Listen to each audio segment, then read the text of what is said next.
Welcome back, friends. Let's do a haul.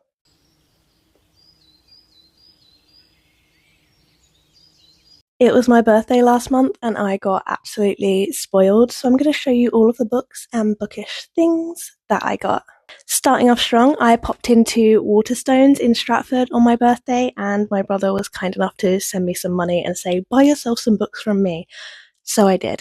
The first book I picked up was The Knight and the Moth. I have already read this. I did the audiobook of it. I absolutely love this. This is one of my favourite books of the year so far, so I needed a physical copy. I needed a shelf trophy. I also really love this cover. I can be a bit picky with covers, but I think that this one is just beautiful. I love it so much. Also, while in Waterstones, I picked up The Starling House. This has been on my radar for a while. I didn't really know what it was about. Read the blurb, sucked me right in. I am really looking forward to reading this. I also noticed there was a bit of a theme for this trip. I kind of went gothic fairy tale for everything I picked up. That must be the mood that I'm in right now. It doesn't really go with the weather, but I'm spooky all year round. What can I say? And then the third and last book I picked up in Waterstones is Tales of a Monstrous Heart by Jennifer Delaney. Honestly, the reason I picked this up is because it was on the shelf spine out, and I was like, what is that? So I pulled it down off the shelf, read the blurb. It's another gothic fairy tale romantasy. It sounds amazing, so I picked that up too. And then the day after my birthday, I got a surprise little package in the mail from Orbit Books, who I love. And they had sent me an early finished copy of The Irresistible Urge to Fall for Your Enemy. I was lucky enough to receive the e-arc of this in February, and this is also one of my favourite books that I've read this year. So that was a nice little late birthday surprise from them that I got this. Technically, this is a gift I bought myself. I ordered this on Amazon. I hate Amazon. I don't do it often, but I needed this. So, Problematic Summer Romance by Ali Hazelwood. This is a really fun summer read. Okay, and then the day after that, me and my mum went into Oxford to see V. Schwab, which was incredible. If you ever have the chance to go and listen to her speak, do it because she's amazing. And from the event, I got The Toxic Lesbian Vampires tote, and of course, the finished hardback as well. I was lucky enough to receive an arc of this in April, but just look at them together. Little cutie pies. And the tour edition came with this cute little bookmark. It says Love is Hungry, and it has the little Bury Our Bones poem. It is signed, and we did get the little tour exclusive stamp, the little embossing as well. So I love this. This is my prized possession. The arc is my prized possession. I love them both. I'm pretty sure it's the law to go into Blackwells whenever you're in Oxford. So the day after that event, we hit up Blackwells, and I picked up 2 books. Just realised, so far as I'm going through the week, I've bought a book every day of the week of my birthday. So far, there hasn't been a day since my birthday when a book has not been purchased for me. This probably isn't surprising. When I was in Blackwells, I picked up One Dark Window and Two Twisted Crowns. My mum bought these for me. Everyone was yelling at me that I hadn't read these yet because I love The Knight and the Moth so much, so I am really excited to get into these. 90% of all of these books are like gothic romantasy books, and I'm not mad about it. Okay, I think that is all of the actual books. Now I'm going to move on to the book-ish, starting with this jumper that my mum got me. If you know me at all, you know that this is just my favourite thing ever.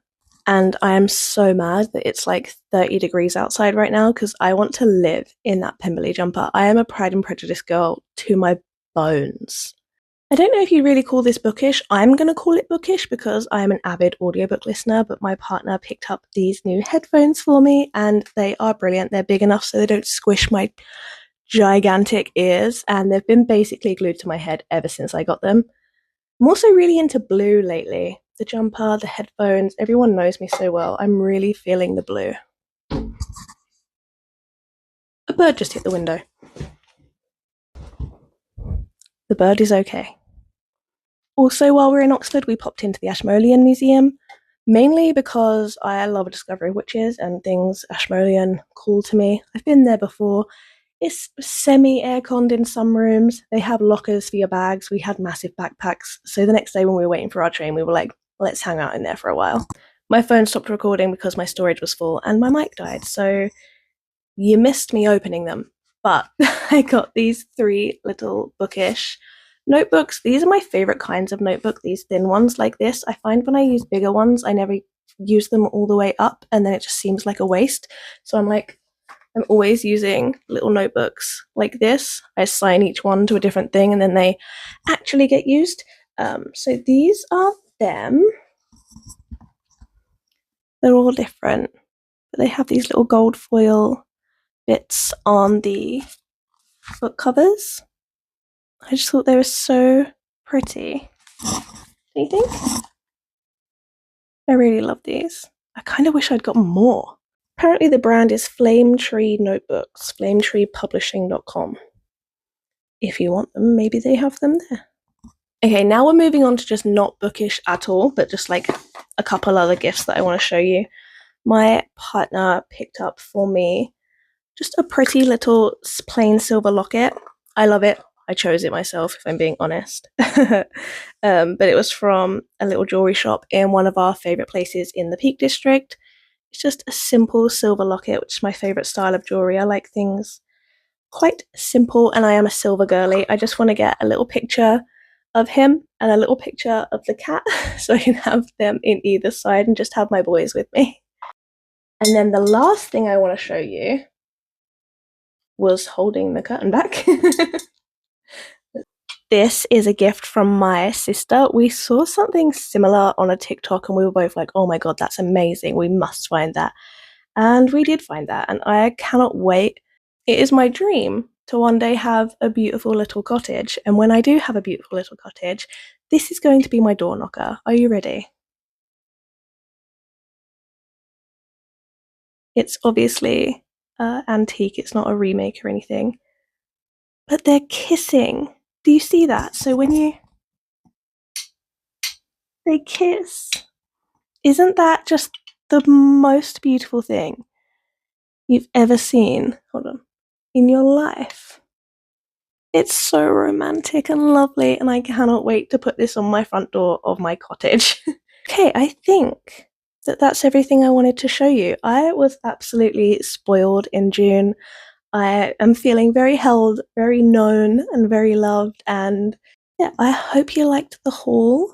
Let me know if you've read any of these books, if they're on your TBR, if you have read them, did you enjoy them? Let me know in the comments when your birthday is. I'm curious. And also, let me know when your birthday is and what your favourite season is, because I swear they never align. I'm born on the 24th of June, Midsummer's Day, but I hate being hot. Summer is my least favourite season. I am an autumn girly through and through. And then my sister is born in December, and she hates to be cold. She loves the summer. Is that universal? Does everyone hate the season that their birthday is in? Let me know. I'm genuinely curious. Thanks for hanging out.